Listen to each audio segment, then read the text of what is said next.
عالم برزخ کے بارے میں تھوڑا سا جو ہے وہ بتا دیں۔ وہ سمجھتے ہیں کہ خدا کی ذات میں چونکہ تغیر وہ خدا کی ذات کے خلاف ہے۔ اللہ تعالیٰ کی جو صفات ہیں اس کے بارے میں جب ہم سمجھنے کی کوشش کرتے ہیں تو ایک کیٹاگوریکل سٹیٹمنٹ جو قرآن نے دی، لیس کمثلہ شیء، اس جیسی کوئی چیز ہے ہی نہیں۔ اللہ کا علم اور طرح کا ہے، ہمارا علم اور طرح۔ اگر نبی خواب بھی دیکھے بہت اچھا، تو وہ وہی ہوتا ہے۔ تقدیر کا ہمارے اعمال کے ساتھ کوئی تعلق نہیں ہے، تقدیر تو اللہ کا علم ہے۔ اقبال کہتا ہے وہ جب بندہ دعا کرتا ہے نا تو اصل میں تقدیر نہیں بدلتی، بندہ خود بدلتا ہے۔ سر پورٹلز کا کنسیپٹ کیا ہے اسلام میں؟ جو ما فوق الفطرت راستے ہیں ان کو پورٹلز کہا جاتا ہے۔ فلو فتحنا ابواب السماوات، لہذا نبی اکرم صلی اللہ علیہ وسلم نے جو ٹریول فرمایا، یقیناً ہم اس کو ٹائم ٹریول کہہ سکتے ہیں جدید زبان میں۔ حادث کیا قدیموں جانے، جے لکھ اڈے ہوائیں، وچے ڈب مرینیاں عقلاں حیرت دے دریائیں۔ حضرت قرآن کا ذمہ حفاظت کا اللہ تعالیٰ نے لیا ہوا ہے، اس کو بیان فرمائیے گا کہ اس سے مراد کیا ہے؟ سب سے بڑی جو اللہ تعالیٰ کی حفاظت کا جو قرآن کا نظام ہے وہ تو حفظ ہے نا۔ اس لیے اللہ تعالیٰ نے فرمایا کہ وہ جو ہے نا بل ہوا آیات بینات فی صدور الذین اوتوا العلم۔ کوئی بھی جنگ لگتی ہے بڑی چھوٹی، کوئی وبا آ جاتی ہے، کچھ بھی ہو جاتا ہے، تو اس کے اندر آپ کہہ لیں کہ فوری طور پہ ہم کہتے ہیں کہ یہ بڑی نشانی ہے قیامت کی، اب دنیا ختم ہونے کے نزدیک آ رہی ہے۔ ان یوما عند ربک کالف سنۃ مما تعدون۔ بسم اللہ الرحمن الرحیم، السلام علیکم ناظرین، میں اسامہ طیب آپ کی خدمت میں حاضر ہوں۔ میرے ساتھ پروفیسر ڈاکٹر محمد حماد لکھوی صاحب موجود ہیں، کسی تعارف کے محتاج نہیں ہے۔ ہم نے پچھلا پوڈ کاسٹ بھی کیا سر کے ساتھ اور بہت شاندار گیا ماشاءاللہ، دین کے حوالے سے جو رہنمائی کرتے ہیں، جس طریقے سے نئی نسل فائدہ اٹھا رہی ہے۔ ان کا اپنا جو یوٹیوب چینل ہے اگر اس کو دیکھا جائے، ان کی باقی آپ مختلف پوڈ کاسٹ پہ دیکھتے ہیں تو بڑی شاندار کنٹینٹ ایسا ہوتا ہے جو ہماری رہنمائی کے لیے۔ میں نے پچھلے پوڈ کاسٹ میں بہت کچھ سیکھا، آج بھی کچھ ہم نئی چیزیں لے کے آئے ہیں اور سر سے ہم ڈسکس کریں گے۔ السلام علیکم سر، آپ خیریت سے ہیں؟ ٹھیک ہے، السلام ورحمۃ اللہ وبرکاتہ۔ یہ فرمائیے گا کہ تھوڑا سا میں ایجنڈا بتا دیتا ہوں کہ ہم تھوڑا سا ٹائم ٹریول کو ڈسکس کر لیں گے، تھوڑا سا پورٹلز کی بات کر لیں گے، کچھ یہ جو قیامت کی نشانی کو ہر چیز سے جوڑ دیا جاتا ہے اس کے اوپر تھوڑی سی ہم جو ہے وہ آج ڈسکشن کر لیں گے۔ اور میں چاہوں گا کہ عالم برزخ کے بارے میں تھوڑا سا جو ہے وہ بتا دیں، جتنا ہمارے پاس وقت ہوگا اس کے مطابق جو چیزیں اس کے اندر آ جائیں گی اس کو ہم کریں گے۔ ٹائم ٹریول کی پاسبلٹی کی بات ایک تو میں یہ جاننا چاہوں گا، دوسرا حضرت میں جاننا یہ چاہتا ہوں کہ جو لوگ یہ کہتے ہیں کہ نبی پاک صلی اللہ علیہ وآلہ وسلم نے ٹائم ٹریول کیا تھا، آپ کی تحقیق، آپ کی اسٹڈی اس بارے میں جو ہے وہ کیا کہتی ہے؟ دیکھیں، اللہ تعالیٰ نے وقت اور جس کو ہم زمان کہتے ہیں اور مکان، یہ اللہ تعالیٰ کی مخلوقات میں سے ہیں۔ اس کے اوپر بہت زیادہ بحث ہم فلاسفہ کے ہاں اور خاص طور پہ جو متقدمین فلاسفہ ہیں جہاں ابتدائی کائنات کے حوالے سے بہت زیادہ گفتگو ہمیں ملتی ہے، تو زمان و مکان کے بارے میں بھی گفتگو ملتی ہے۔ مثلاً اکثر لوگوں کا خیال یہ ہے کہ اگر اللہ تعالیٰ نے کائنات پیدا کی ہے اور ایک خاص وقت میں پیدا کی ہے تو اس خاص وقت کے انتخاب کی کوئی وجہ بھی تو ہونی چاہیے۔ تو اس پر جو ہے پھر جب ان کو جواب نہیں ملا اور انہوں نے کہا کہ اگر ہم اس کا جواب ڈھونڈتے ہیں، بہت لمبا ایک خلط مبحث ہے، اس کی طرف ہم جائیں گے تو بات بہت جو ہے پیچیدہ ہو جائے گی۔ میں صرف ایک اشارہ دے دیتا ہوں کہ وہ سمجھتے ہیں کہ خدا کی ذات میں چونکہ تغیر وہ خدا کی ذات کے خلاف ہے اور خدا کی نوعیت کے خلاف ہے، تغیر اور تبدیلی۔ تو اس کا مطلب یہ ہے کہ جب خدا نے ہم خدا جب کہتے ہیں تو یہ کامن ناؤن ہے۔ صحیح۔ اللہ مسلمانوں کا خدا ہے۔ جب ہم فلسفے کی زبان میں بات کرتے ہیں تو پھر خدا جب ہم کہتے ہیں تو کسی کا جیسا بھی کانسیپٹ خدا کا ہے وہ ہوگا۔ بالکل۔ لیکن جب ہم اسلام کے خدا کی بات کریں گے تو ہمیں ہمیشہ اللہ کا لفظ استعمال کرنا چاہیے کیونکہ اللہ پراپر ناؤن ہے۔ اچھا، نبی کریم صلی اللہ علیہ وآلہ وسلم نے جو ہمیں قرآن کے ذریعے تعلیم دی وہ تو اللہ تعالیٰ کی صفات بالکل کلیئر بتا دیں، اور اللہ تعالیٰ کی جو صفات ہیں اس کے بارے میں جب ہم سمجھنے کی کوشش کرتے ہیں تو اس کے بارے میں تو ایک کیٹاگوریکل سٹیٹمنٹ جو قرآن نے دی، لیس کمثلہ شیء، اس جیسی کوئی چیز ہے ہی نہیں۔ لہذا اللہ تعالیٰ کے علم کی نوعیت کو انسانوں کے علم سے پرکھنا، اللہ تعالیٰ کے رحم کو انسانوں کے رحم سے پرکھنا، اللہ کی نرمی کو انسانوں کی نرمی سے پرکھنا، یا اس طرح کی جتنی بھی صفات ہو سکتی ہیں، یہ صرف نوعیت، یہ صرف درجے کا فرق نہیں ہے کہ ہم کہیں کہ اللہ تعالیٰ کی صفت جو ہے وہ علم، مثال دو صفت علم ہے تو وہ 100% ہے، تو ہماری جو ہے 0.00 1 لاکھ دفعہ زیرو لگا کے آگے 1 لگا دیں تو اتنا درجے کا فرق ہے. یہ صرف درجے کا فرق نہیں ہے, نوعیت کا ہی فرق ہے. اللہ کا علم اور طرح کا ہے, ہمارا علم اور طرح. لیس کمثلہ شیء, یہ ہر چیز کو اس نے کور کر دیا کہ اللہ جیسی کوئی چیز ہے ہی نہیں. بات ختم. مخلوق کے حوالے سے اللہ کی ذات کو نہیں سمجھا جا سکتا. اللہ تعالیٰ کو اس کی صفات کے ذریعے سے, اس کے کاموں کے ذریعے سے ہم جانتے ہیں, پہچانتے ہیں, اور قرآن نے بار بار دلائل بھی دیا اور نبی پاک صلی اللہ علیہ وسلم نے بتایا. اب جہاں تک ہم فلاسفہ کے تصور خدا کی بات کرتے ہیں تو ان کے ہاں خدا جو بھی تصور ہو, تغیر بہرحال خدا کی نوعیت کے خلاف ہے. اس لیے ان کا خیال یہ ہے کہ پہلے ارادہ نہیں تھا کائنات بنانے کا, پھر ارادہ ہوا, اس کا مطلب ارادے میں تبدیلی ہوئی. ارادے میں تبدیلی ہوئی تو خدا کی ذات میں تغیر لازم آ گیا. اگر اس کو کن کے تحت بھی کہتے ہیں کہ کن کہہ کے اللہ نے پیدا کی, تو اس کا مطلب ہے جب وہ اس نے کن نہیں کہا تو اس سے پہلے وہ خاموش ہوگا, پھر وہ بولا, پھر اس نے کن کہا, تو اس کا مطلب خاموشی سے اور بولنے کے درمیان تغیر واقع ہوا, تبدیلی ہوئی.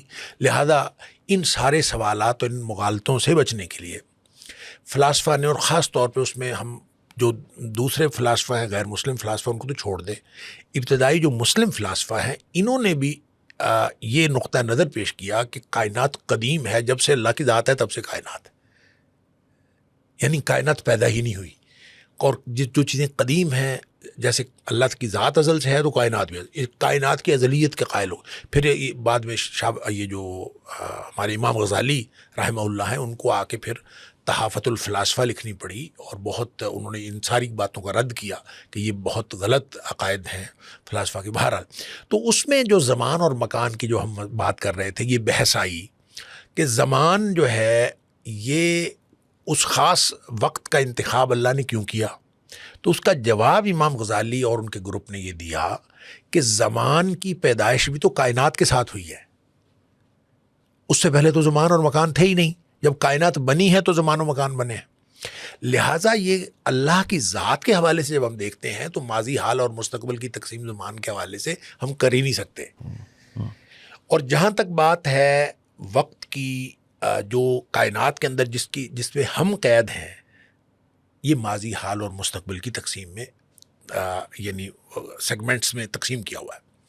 اب ہم ماضی کو نہیں جان سکتے, ہم مستقبل کو نہیں جان سکتے, ہم صرف حال کو جانتے ہیں. ماضی جو ہے وہ ماضی میں کیسے ہم وقوع پذیر ہو چکی کوئی بیان کر دے ہم ماضی میں جا نہیں سکتے, مستقبل میں جا نہیں سکتے. اس لیے کہ ہمارے پاس یہ ہمیں جو لمیٹڈ دی گئی ہیں فیکلٹیز, یا لمیٹڈ جو ہمیں محدود صلاحیتیں جو دی گئی ہیں, وہ ہمارے پاس نہ ماضی میں جانے کا کوئی امکان ہے, نہ مستقبل میں جانے کا امکان ہے, ہمارے پاس حال کا امکان. البتہ اس کو اگر یوں سمجھا جائے کہ کبھی کوئی شخص جا ہی نہیں سکتا, یہ بات درست نہیں ہے. یہ اس لیے درست نہیں ہے, وہ اللہ جس نے یہ کائنات تخلیق کی ہے, وہ ان طبعی قوانین کو کسی وقت معطل کر کے کوئی نئی چیز رونما کر سکتا ہے. بالکل صحیح. اسی کو معجزہ کہتے ہیں. اسی کو معجزہ کہتے ہیں. لہذا نبی کریم صلی اللہ علیہ وسلم نے ایک رات میں سارے 7 آسمانوں کا سیر کیا. آپ مسجد اقصیٰ بھی گئے, آپ نے سب کچھ کیا. وقت رک گیا تھا, یا نبی کریم صلی اللہ علیہ وسلم کے وقت کو جو ہے اس طرح سے ایکسپینڈ کر دیا گیا تھا کہ آپ جو ہے عشاء کے بعد سوئے ہیں اور فجر سے پہلے اٹھ گئے ہیں, تو اس دوران آپ نے اتنا لمبا سفر طے کر لیا. اور اسی طرح انسان, ہمارے جو خواب ہیں, ہم جو خواب کے اندر بہت لمبا چوڑا سفر کر لیتے ہیں, بہت لمبا زمانہ بھی گزر جاتا ہے بعض اوقات خواب میں, حالانکہ ہم چند گھنٹے سوئے ہوتے ہیں, ایسے ہی ہے, اور خواب میں ہمیں بہت کچھ نظر آ رہا ہوتا ہے. یہ کیا ایکچولی ہو رہا ہوتا ہے, یا ہماری روح جو ہے وہ ایکچولی مختلف جگہوں کا سفر کر رہی ہوتی ہے, دیکھ رہی ہوتی ہے مختلف چیزوں کو. اب یہ ظاہر اللہ تعالیٰ دکھاتا ہے کسی نہ کسی طریقے سے, اور امت کے خواب تو کسی بھی طرح کے ہو سکتے ہیں. جو نبی کا جو خواب ہوتا ہے وہ تو وہی ہوتا ہے. اس کا مطلب وہ جینولی جاتا ہے, خواب میں بھی جائے تو وہ جینولی جاتا ہے, وہ وہی ہوتا ہے خواب. تھوڑی سی کنفیوژن ہو گئی ہے یہاں پہ کہ نبی پاک صلی اللہ علیہ وسلم نے جب واقعہ معراج جو تھا, نہیں واقعہ معراج کی میں بات نہیں کر رہا. اوکے صحیح, میں بات کر رہا ہوں واقعہ معراج میں تو نبی کریم صلی اللہ علیہ وسلم تشریف لے گئے ہیں بنفس نفیس. یس بالکل صحیح. اگر نبی خواب بھی دیکھے بہت اچھا, تو وہ وہی ہوتا ہے, وہ وہی ہوتا ہے. ٹھیک ہے. اور حضرت اسماعیل علیہ السلام کے بارے میں ابراہیم علیہ السلام نے خواب ہی تو دیکھا تھا. خواب ہی تو دیکھا تھا. مطلب اس کا مطلب خواب میں بھی جو حکم ہوا وہ حکم تھا, وہی تھا, اور وہی تھا. لہذا نبی کا خواب بھی وہی ہوتا ہے. لیکن نبی کریم صلی اللہ علیہ وسلم جو معراج پہ تشریف لے گئے, آپ تو بنفس نفسی تشریف لے گئے. لہذا جب قرآن نے بار بار آپ سے کہہ دیا کہ واللہ علی کل شیء قدیر, ان اللہ علی کل شیء قدیر, اللہ تعالیٰ ہر چیز پر قادر ہے, تو یہ جو طبعی قوانین ہیں ان کو معطل کیا جا سکتا ہے. دیکھیں اسلام کی ایک ٹرم ہے جو میں یہ سمجھتا ہوں کہ باوجود کثیر الاستعمال ہونے کے ابھی تک فہم کے اعتبار سے بہت کم لوگ اس کو سمجھتے ہیں, وہ ہے تقوی. تقوی کا حکم قرآن میں مختلف اسالیب میں کم از کم 500 بار آیا ہے. دنیا کا ہر قانون جو ہے وہ 2 چیزوں کی بات کرتا ہے, ایک ارادہ ہے, ایک عمل ہے, ایکشن ہے اور انٹینشن ہے. تو سرکمسٹانشل ایویڈنس سے وہ انٹینشن دیکھ لیتے ہیں اور ایکشن بتا دیتا ہے کیا ایکشن ہے. لیکن یہ دونوں چیزوں کا اسلام میں بھی اعتبار ہے. انما الاعمال بالنیات, بے شک. اچھا, عمل اور نیت اس میں بھی رہا. لیکن ایک تیسری چیز ہے جو اسلام جس پر زور دیتا ہے, دنیا کو کوئی مذہب اس بات نہیں کرتا, وہ ہے تقوی. اور تقوی جو ہے قانون کی بات ہوتی ہے واتقوا اللہ, سماجی حقوق کی بات ہوتی ہے واتقوا اللہ, عبادات کی بات ہے واتقوا اللہ, ہر چیز میں اتقوا اللہ, اتقوا اللہ, اللہ سے ڈرو. وراثت کی بات ہے اتقوا اللہ. اچھا, ہر چیز میں تقوی ہونا چاہیے. کیا ہونا چاہیے تقوی؟ اصل میں ساری بحثوں سے قطع نظر ہر وقت انسان اس بات کا دھیان رکھے کہ دوہرا احساس ہے جو ہر وقت ہر عمل کے اندر موجود ہونا چاہیے. کیا؟ کہیں میرا اللہ ناراض نہ ہو جائے اور کہیں میں اپنے اللہ کی خوشنودی سے محروم نہ رہ جاؤں. اللہ اکبر.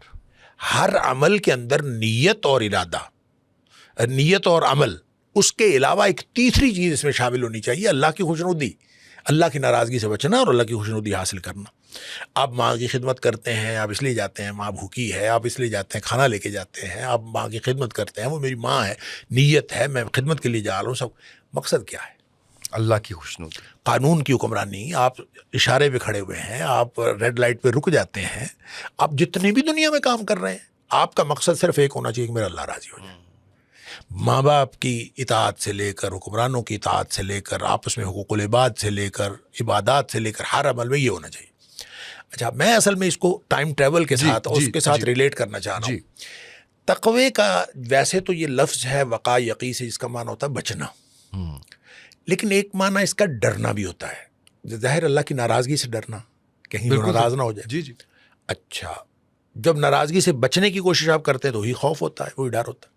اچھا, اس لیے مترجمین اس کو تقوی کو ڈرنا کہہ دیتے ہیں, خوف, اللہ کا خوف, ڈرنا. حالانکہ یہ ڈرنے سے بالکل مختلف ہے کہ آپ کو ہر وقت یہ دھڑکا لگا رہے کہیں میرا اللہ ناراض نہ ہو جائے, کہیں میں اللہ کی خوشنودی سے محروم نہ رہے.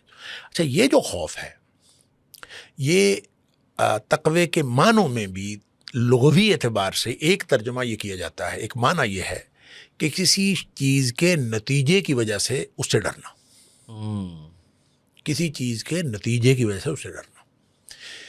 مثال کے طور پر آگ جلاتی ہے تو آگ کوئی شکل خوف زدہ کرنے والی نہیں ہوتی, کیونکہ وہ جلا دیتی ہے, اس کا نتیجہ جو ہے وہ جلا دیتا ہے. آپ تاریں ننگی پڑی ہوئی ہوں تو تاریں کو خوفناک تصویر نہیں پیش کر رہی ہوتی.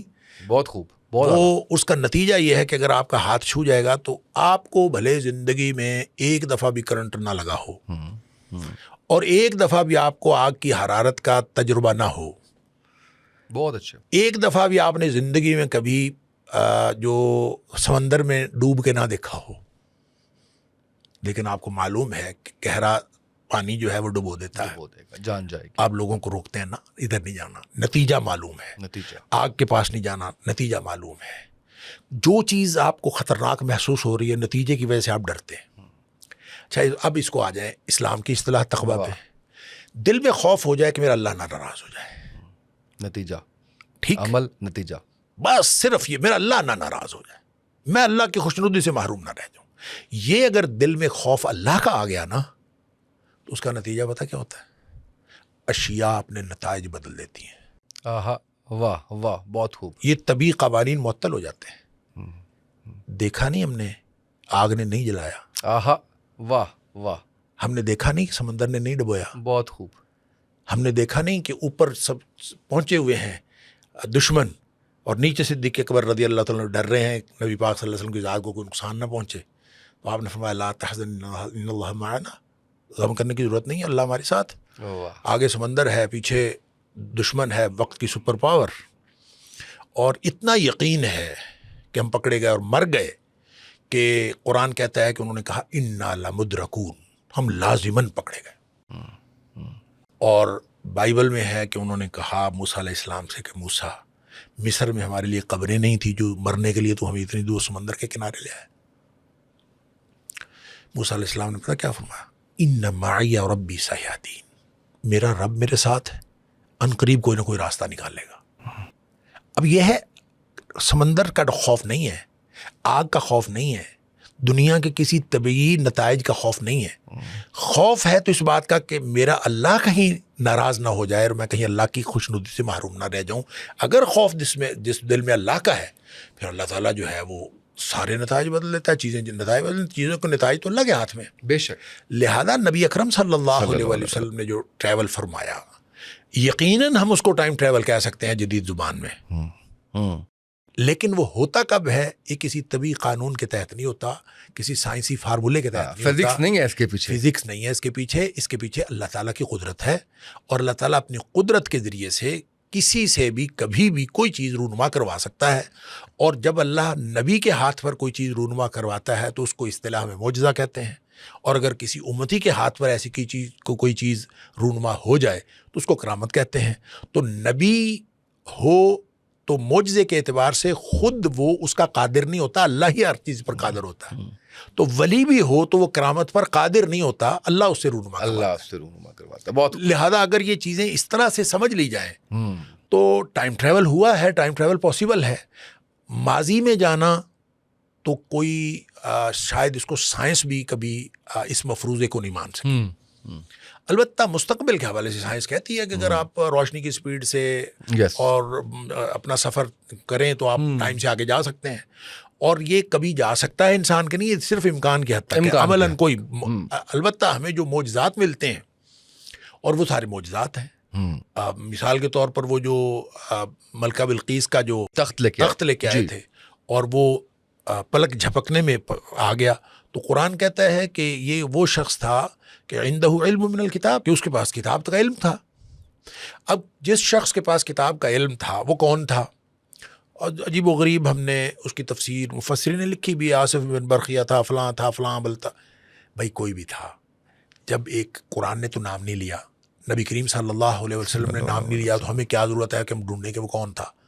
اور صحیح بات ہے، اگر قرآن کے الفاظ پہ غور کریں اور اس حقیقت کو سمجھنے کی کوشش کریں تو یہ بات سمجھ میں آتی ہے کہ جس دھرتی پر اللہ کا نبی موجود ہوتا ہے، سب سے بڑا عالم اللہ کا نبی ہوتا ہے، تو اس سے مراد حضرت سلیمان علیہ السلام خود ہے، کہ وہ شخص جس کے پاس کتاب کا علم تھا، اس نے کہا تو کہتا ہے نا کہ اٹھنے سے پہلے میں لے آؤں گا، عفریت نے کہا تھا، تو انہوں نے کہا کہ جس کے پاس اللہ نے علم دیا کتاب کا علم سب سے زیادہ کس کے پاس ہوتا ہے؟ وہ نبی کے پاس۔ یہی وجہ ہے کہ وہ جو بخاری شریف میں آتا ہے، یہ جو پورا موسیٰ علیہ السلام اور خضر علیہ السلام کا قصہ جو قرآن میں ہے، اس کے بارے میں بخاری شریف میں آتا ہے کہ اس کی وجہ بھی یہی بنی کہ کسی شخص نے کسی مجلس میں پوچھ لیا تھا حضرت موسیٰ علیہ السلام سے کہ اس وقت روئے زمین پر آپ سے بڑا کوئی عالم ہے؟ تو انہوں نے کہا تھا نہیں، اور انہوں نے یہ کہا تھا، اور انہوں نے کس بنیاد پر کہا تھا؟ اسی بنیاد پر کہا تھا کہ نبی شرعی علوم کے حوالے سے دھرتی کا سب سے بڑا عالم ہوتا ہے، لیکن خضر کو ملا کر دکھا کر اللہ تعالیٰ نے یہ بتایا کہ علوم صرف شرعی نہیں ہوتے، تکوینی بھی ہوتے ہیں، اور وہ ایسے علوم کی ڈائمنشنز ہو سکتی ہیں جن کا نبی کو اندازہ بھی نہیں ہوتا، اور وہ خضر علیہ السلام کو اللہ تعالیٰ نے دکھایا۔ اب وہ کارکنان قضاء و قدرت میں سے کوئی کارکن تھا، اب اس نے جو چیزیں دیکھی حضرت موسیٰ علیہ السلام نے دیکھی، تو نبی کریم صلی اللہ علیہ وسلم فرماتے ہیں کہ یہ جو علم ہے جو موسیٰ علیہ السلام، انہوں نے تو 3 باتیں کہیں، تو نبی کریم صلی اللہ علیہ وسلم فرماتے ہیں کہ کاش موسیٰ تھوڑا اور صبر کر جاتا تو ہمیں اور علم حاصل ہو جاتا۔ یہ بخاری شریف کی حدیث ہے۔ کیا مطلب؟ کہ وہ علم جو موسیٰ علیہ السلام کے پاس تھا اس سے ڈفرینٹ علم خضر کے پاس تھا، اور جب اس کے ذریعے سے وہ علم آ رہا ہے تو ہمیں تو نہیں پتہ نا، کسی وقت جو کچھ بھی ہو رہا ہوتا ہے دنیا میں، جتنے واقعات وقوع پذیر ہو رہے ہوتے ہیں، ان کے پیچھے کوئی نہ کوئی کارکن تو ہوتا ہے نا۔ مثال کے طور پر ایک آدمی جو ہے وہ چھت سے گرا ہے، تو اس کو اگر یہ قضاء و قدرت کے قوانین میں سے ہے تو قضاء و قدرت کے کوئی کارکن نے دھکا دیا ہوگا نا کسی نے. ہمیں وہ دھکا دینے والا نظر آ جائے تو ہمیں وہی غصہ آئے گا جو موسیٰ علیہ السلام کو خضر پہ آیا تھا. بالکل صحیح، بالکل صحیح. تو اس کا مطلب یہ علم کی ایک ڈائمنشن ہے. اور نبی کریم صلی اللہ علیہ وسلم نے فرمایا کہ موسیٰ علیہ السلام نے ایک چڑیا آئی نا، اس نے آ کے چونچ بھری سمندر سے، اور اس نے پھر خضر علیہ السلام نے کہا تھا موسیٰ تیرا اور میرا دونوں کا علم اللہ کے علم کے مقابلے میں اس چڑیا کی چونچ میں پانی جتنا بھی نہیں ہے، جتنی جو نسبت اس کو سمندر کے ساتھ ہے، ہمارا علم اتنا بھی نہیں. تو لہذا اللہ ہر چیز پر اس کا علم محیط کلی ہے. ہمارا علم محدود ہے، ہماری قدرت طاقت محدود ہے، اس کی طاقت اعلیٰ کل شیء قدیر ہے. لہذا یہ جو ٹائم ٹریول کا آپ نے کہا، معجزات رونما ہوتے ہیں اور طبی قوانین کو روک کر ہی معجزات رونما ہوتے ہیں. اور وہ کون روک سکتا ہے؟ صرف اللہ روک سکتا ہے، کسی دنیاوی فارمولے سے اور کسی سائنسی فارمولے کے ساتھ اس کو برپا نہیں کیا جا سکتا اور اس کی تشریح بھی نہیں ہو سکتی. حضرت یہ فرمائیے گا، اسی حوالے سے میں تھوڑا سا اس کو مزید کھولنا چاہوں گا کہ زمانے، ماضی، حال، مستقبل، اللہ کے لیے تینوں ایسے سامنے پڑے ہوئے ہیں، اللہ پہ امپلیمنٹ نہیں ہو رہے. یہی وجہ تھی کہ نبی پاک صلی اللہ علیہ وسلم نے واقعہ معراج پہ ماضی، حال، مستقبل سارا جو ہے وہ اس پہ جو ہے دیکھا تھا. اور یہی وجہ ہے کہ جب اللہ فرماتے ہیں کہ اللہ کو پتہ ہے کہ آنے والے وقت میں کیا ہونے والا ہے، کہ وہ سب جو ہے وہ کھلا ہوا ہے. یہ ایک سوال آتا ہے نا جی، جب اللہ نے لکھ دیا ایسے تو پھر میرے سے سوال کیوں ہوگا؟ پھر حالانکہ اندر سے پتہ ہوتا ہے کہ کر میں ہی رہا ہوں، میرے اختیار میں گناہ کر رہا ہوں، میں نظر آ رہا ہوتا ہے، لیکن ہم جسٹیفائی کرتے ہیں. میں اس کو مثال دیتا ہوں. جی پلیز. اللہ کا علم مستقبل کے حوالے سے بھی اس سے کہیں زیادہ یقینی ہے جتنا ہمارا علم ماضی کے بارے میں یقینی ہے. واہ، بہت خوب. اور اگر ماضی میں کسی نے یہ لکھا، میں یہ اپنے اسٹوڈنٹس کو یہ مثال دے کے سمجھاتا ہوں کہ اگر ماضی میں کسی نے تاریخ میں لکھا کہ ابو جعفر منصور نے ابو مسلم خراسانی کو دھوکے سے اپنے محل میں بلایا اور قتل کروا دیا، مورخ نے جب یہ لکھ دیا تو کوئی شخص لکھنے والے کو مورد الزام نہیں ٹھہراتا. وہ جو معاملہ ہے ابو جعفر منصور کا اور ابو مسلم خراسانی کا جو بھی معاملہ ہے، مورخ نے تو لکھا ہے. بالکل صحیح. اگر یہ ہے ماضی کا، ہم کھڑے ہیں یہاں، ہماری یہ ماضی کا ہے، تو اللہ کا علم جو ہے اس میں ماضی، حال اور مستقبل کی تقسیم نہیں ہے. اللہ کے سامنے تو پوری کائنات ایسے جیسے چھوٹی سی وسع کرسیہ السماوات والارض. یعنی نبی کریم صلی اللہ علیہ وسلم نے فرمایا اللہ کی کبریائی کا تو ہمیں کیا اندازہ ہوگا. فرمایا جو اللہ کے عرش کی بڑائی ہے، اس کی اس پوری کائنات، وہ جو گلیکسیز ہیں، وہ جو یعنی کائنات کا کنارہ سائنسدان ابھی تک نہیں ڈھونڈ سکے، یہ ساری کائنات اللہ کے عرش کے مقابلے میں کیا حیثیت رکھتی ہے. اس کی مثال نبی پاک صلی اللہ علیہ وسلم فرمائی کہ جیسے لقودق صحرا ہو جس کی لمبائی چوڑائی کا کوئی اندازہ نہ ہو، اس میں ایک حلقہ، ایک چھلا، ایک انگوٹھی پڑی ہوئی ہو، تو جو اس انگوٹھی کو نسبت ہے اس صحرا کے ساتھ، وہ اس پوری کائنات کو نسبت ہے اللہ کے عرش کے ساتھ. واہ، سبحان اللہ. اب دیکھیں اتنی سی کائنات پڑی ہو، وسع کرسیہ السماوات والارض، تو وہاں ماضی، حال، مستقبل کیا ہوگا. اور ویسے بھی جو ہماری گنتی ہے، اللہ تعالیٰ نے قرآن میں فرمایا ان یوما عند ربک کالف سنۃ مما تعدون. تمہاری گنتی کا 1000 سال ہوتا ہے تو اللہ کی گنتی کا ایک دن ہوتا ہے. لہذا ٹائم ٹریول کدھر گیا؟ وہ کوئی کسی اللہ جب چاہے کسی بندے کو انسانوں کی گنتی سے نکال کر اپنی گنتی میں لے جائے. بالکل صحیح. تو وہاں ایک دن 1000 سال کا ہے.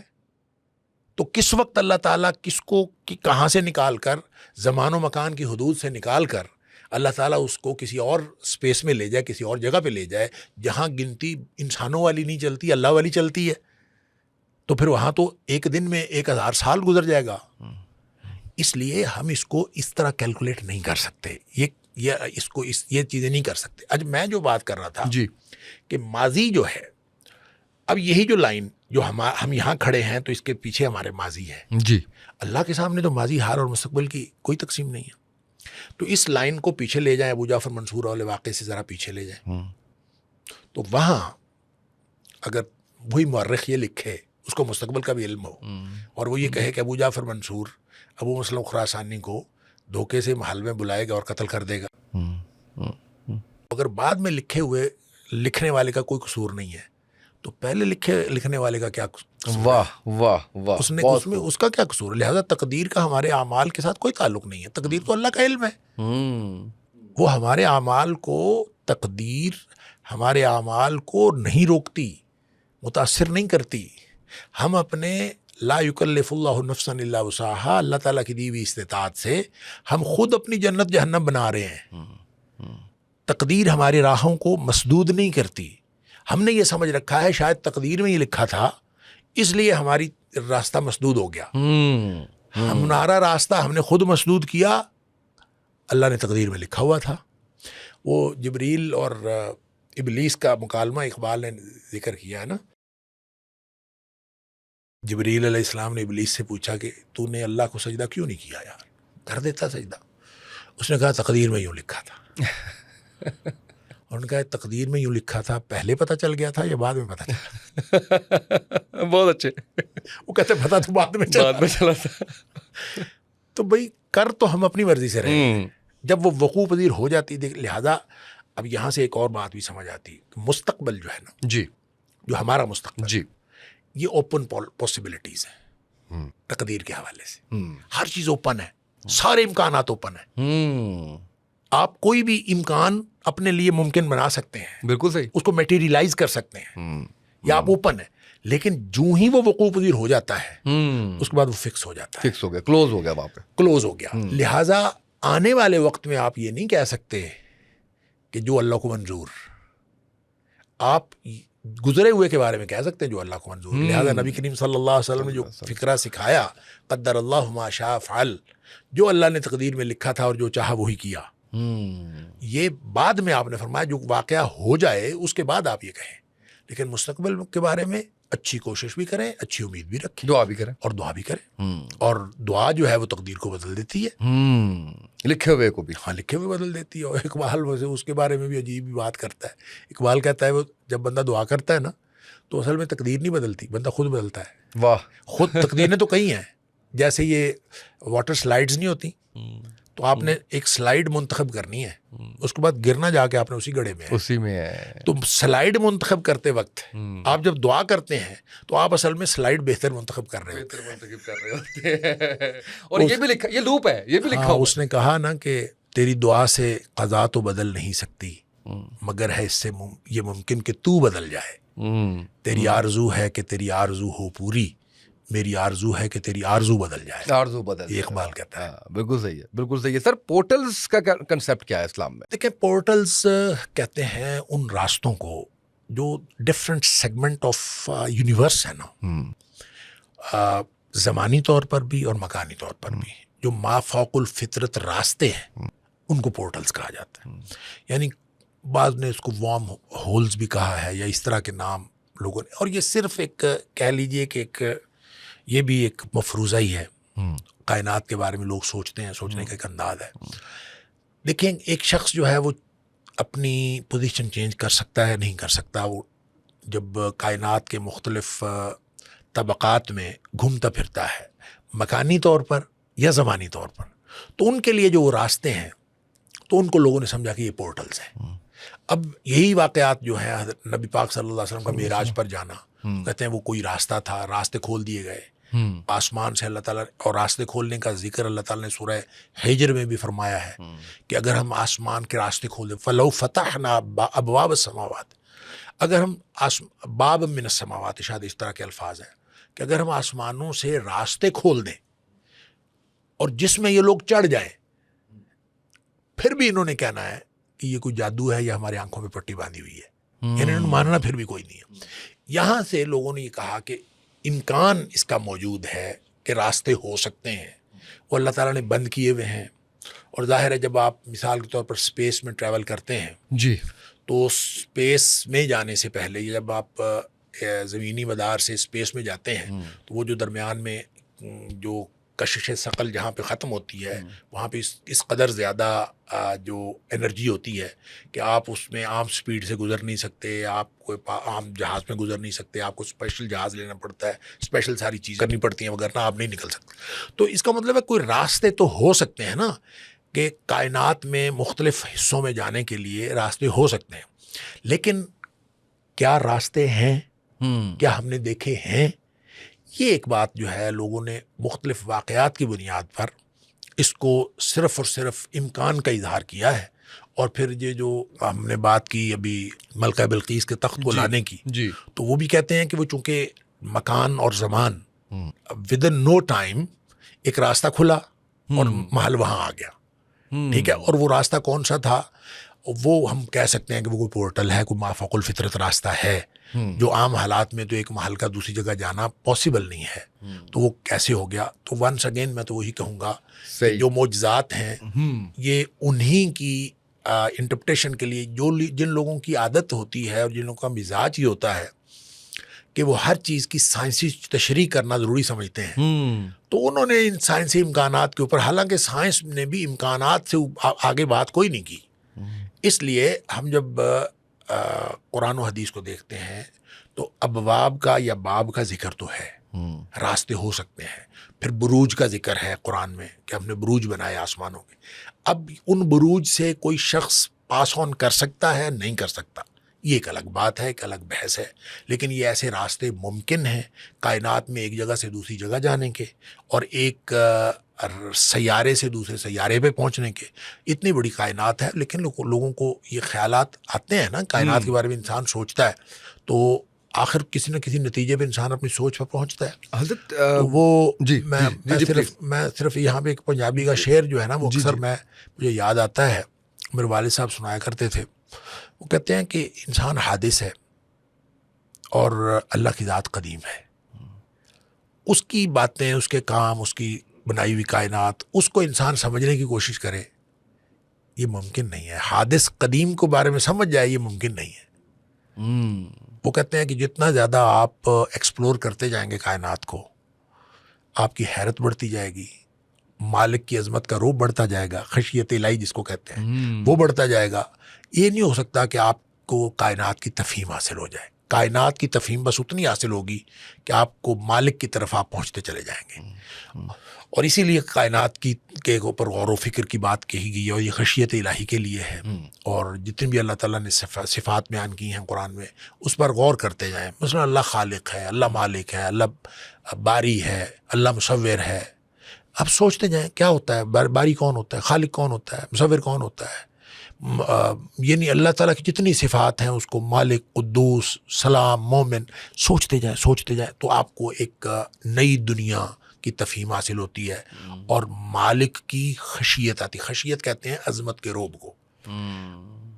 میں آپ کو عظیم سمجھتا ہوں تو آپ کی عظمت کا ایک میرے اندر روب ہوگا. ہم یہاں بیٹھے ہوئے ہوں اور کوئی بتائے کہ باہر جناب وزیر اعظم صاحب آ گئے، ہمارے اندر ایک عظمت کا روب آئے گا. اللہ تعالیٰ قرآن میں بار بار کہتا ہے. یہ خشیت کا ترجمہ اصل میں لوگ خوف کر جاتے ہیں، حالانکہ خوف بھی قرآنی لفظ ہے، تو پھر اللہ تعالیٰ خوف ہی استعمال کر دیتا ہے. خشیت خوف نہیں ہے، خشیت عظمت کا روب ہے. عظمت کا روب. اللہ تعالیٰ فرماتا ہے کہ فلا تخشوہم واخشونی. دنیا میں نہ کوئی کسی کی عظمت ہے، نہ کسی کی عظمت کا روب ہے. بے شک. تو عظمت تو میری ہے، لہذا مجھ سے ڈرو، میری خشیت اختیار کرو. تو لہذا یہ ساری کائنات غور و فکر کرنے سے تفہیم حاصل نہیں ہوتی. تو میں اس موقع پر جو شعر سنانا چاہ رہا تھا، وہ والد صاحب سنایا کرتے تھے کہ حادث کیا قدیموں جانے، جے لکھ اڈے ہوائیں، وچے ڈب مریندیاں عقلاں حیرت دے دریا. واہ واہ واہ واہ واہ، بہت خوب. انسان حیرت کے علاوہ کچھ نہیں، آگے سے آگے بڑھتے جائیں. یعنی دو سوچیں نا، نظام شمسی ہے، ہماری زمین اس کا حصہ ہے، پھر نظام ہائے شمسی ہے. ٹھیک ہے، زمین ہی کتنی بڑی ہے، ہم ایکسپلور نہیں کر سکتے. کتنا کچھ ہے جو ہم ایکسپلور نہیں کر. پھر نظام شمسی ہے، پھر یہ گلیکسی کا حصہ ہے نظام، اس میں اربوں گلیکسیز ہیں. اور آگے سے آگے بڑھتے جائیں. سمجھ نہیں آتی انسان سوائے اس کے کہ حیرت میں گم ہو کر اپنے مالک کے سامنے سبمٹ کر دے، اور کوئی راستہ ہی نہیں. اور پھیل رہی ہے کائنات اسٹل جو ہے وہ اس میں جو ہے لموسعون، یہ پھیلتی جا رہی ہے. اچھا، اس لیے جو بات میں کر رہا تھا وہ یہ ہے، آپ نے جو سوال کیا تھا کہ یہ پاسبل ہے، بالکل پاسبل ہے. اس لیے کہ اللہ کی بنائی ہوئی کائنات ہے. یہ سارے معجزات کے ظہور سے تعلق رکھتی ہیں چیزیں. بالکل صحیح. اللہ تعالیٰ کسی بھی وقت کسی کو بھی کسی جگہ بھی طبعی قوانین کو معطل کر کے، طبعی بات یہی ہے. اب جو ٹائم ٹریولنگ کی بات لوگ کرتے ہیں کہ ہم آگے ٹریول کر جائیں، یا پورٹلز ہیں، ہم کہیں چلے جائیں، کہیں آنا کہیں جانا، پورٹل کھلا تھا نہیں کھلا تھا، اف اٹ از کریکٹ تو بھی اللہ کی قدرت ہے. اس کے علاوہ تو اور کوئی تشریح کچھ بھی نہیں ہے. بالکل صحیح ہے حضرت. دوسری جو دوسرے سیارے ہیں اس پہ مخلوق کا کوئی حوالہ ملتا ہے ہمیں؟ ایلینز کو کہہ لیں آپ, ابھی ٹرمپ نے بھی فائل کھولی ہے اور اس نے کہا ہے کہ جی یہاں پہ ہمیں ثبوت ملے اینڈ آل دیٹ. یہ سارا کچھ جو ہے وہ اس طرح سے چل رہا ہے. اس کے بارے میں تو خیر یہ کہا جا رہا ہے کہ وہ کچھ تیاری دکھانا چاہ رہا ہے, مائٹ بی دجال کی یا کسی اور اس کو ہم سائڈ پہ رکھ دیتے ہیں.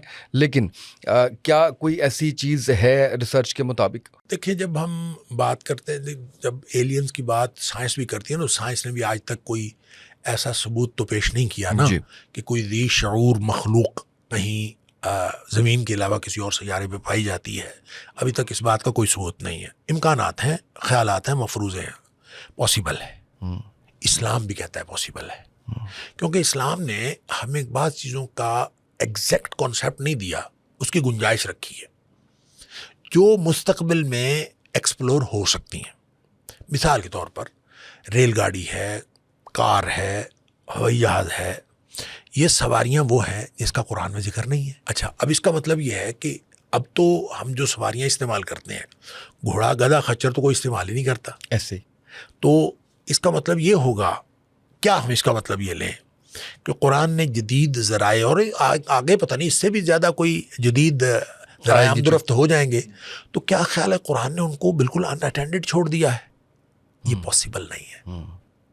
تو قرآن چونکہ ہر دور کے ہر شخص کے ذہن کے مطابق اس کو گائیڈ لائن دیتا ہے, لہذا اللہ تعالیٰ نے سورہ نحل کے اندر جہاں ذکر کیا کہ خچر پیدا کیے, گھوڑے پیدا کیے اور اونٹ پیدا کیے, اور یہ تمہارے لیے سواری کا سامان بھی ہے, اور تمہارے سامان کو منتقل کرنے کا جو تم ان سواریوں کو بغیر نہیں کر سکتے, یہ کیا, تو وہاں ذکر نہیں کیا کہ بحری جہاز اور ہوائی جہاز جو ہے اس سے بھی دور لے جاتے ہیں. وہاں فرمایا وَيَخْلُقُ مَا لَا تَعْلَمُونَ, اور ایسی ایسی چیزیں وہ پیدا کرے گا جو تم نہیں جانتے.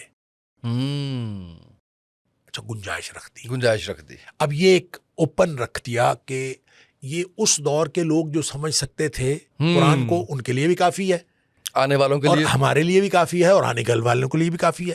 قیامت تک اگر اور جدید سے جدید ذرائع ہو سکتا ہے, بندہ کسی اور فارم میں منتقل ہو جائے, ٹیلی فون لائن کے تھرو یا ویوز کے تھرو, ہو سکتا ہے کوئی اس طرح کی بھی مستقبل میں آ جائے, تو وَيَخْلُقُ مَا لَا تَعْلَمُونَ میں ہر چیز آ گئی.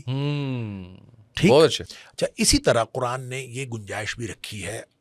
مثال کے طور پر حدیث میں بھی آیا اور قرآن میں بھی آیا, 7 آسمان ہیں اور 7 زمینیں ہیں. اب ہم تو ایک زمین سمجھتے ہیں, اور سائنسدانوں نے تو کسی ایک زمین کے بعد دوسری باقی 6 زمینوں کا سراغ نہیں لگایا. تو اس کا مطلب 7 زمینیں ہیں, تو 7 زمینوں پہ ہو سکتی ہے زندگی بھی ہو سکتی ہے. اور پھر قرآن نے کہا سورہ شورا میں غالباً وَمِنْ آیَاتِهِ, اللہ کی نشانیوں میں سے ہے خلق السماوات والارض, زمین و آسمان کی مخلوق, زمین و آسمان کو پیدا کرنا یہ اللہ کی نشانیاں ہیں. اور ساتھ فرمایا وَمَا بَثَّ فِيهِمَا مِن دَابَّةٍ, اور جو اللہ نے ان میں جاندار پھیلائے ہیں یہ بھی اللہ کی نشانیاں ہیں. اب آپ یہ بتائیں, آسمان و زمین میں نشانیاں ہیں اور جو جاندار پھیلائے ہیں وہ نشانیاں ہیں, تو اس کا مطلب یہ ہے اسامہ صاحب کہ اگر مستقبل میں کہیں خلائی مخلوق یا ایلینز وہ ایکسپلور ہو جائے یا کسی اور زمین پہ زندگی کا ثبوت مل جائے, تو قرآن نے تو اس کی گنجائش دی ہوئی ہے, اس کی گنجائش قرآن میں موجود ہے. لہذا قرآن کی حقانیت پہ کوئی فرق نہیں پڑتا.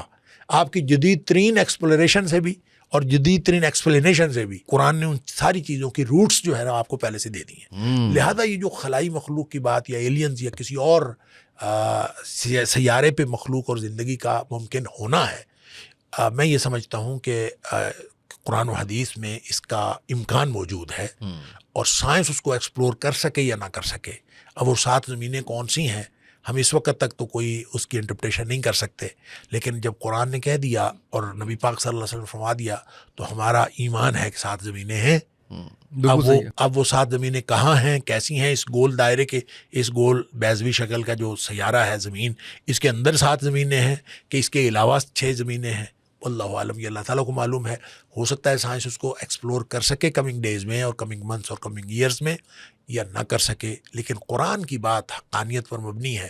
یہ لوگوں کو سمجھ آ جائے, سنوریہم آیاتنا فی الآفاق وفی انفسہم, اللہ تعالیٰ فرماتا ہے جیسے جیسے سائنس ایکسپلور کرتی ہے انسان کا جو پوٹینشیل نالج ہے وہ مختلف چیزوں کو ایکسپلور کرتا جاتا ہے، تو سنوریہم آیاتنا فی الآفاق وفی انفسہم، آسمانوں میں ارد گرد پھیلی ہوئی آفاق میں نشانیاں اور انسان کے وجود کی نشانیاں ہم ان قریب دکھاتے جائیں گے، حتی یتبین لہم انہ الحق، یہاں تک کہ لوگ اس نتیجے پہ پہنچیں گے کہ قرآن نے جو بات پہلے ہی بتا دی تھی وہی حق ہے۔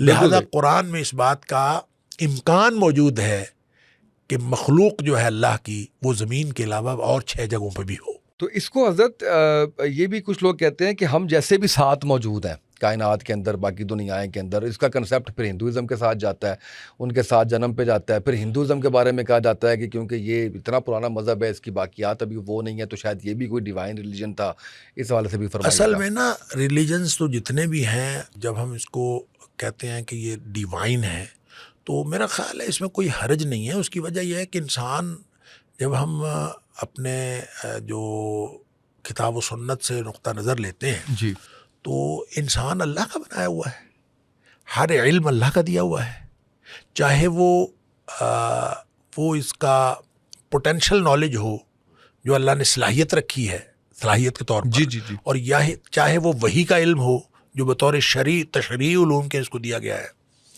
دونوں قسم کے علم اللہ کے عطا کردہ ہے۔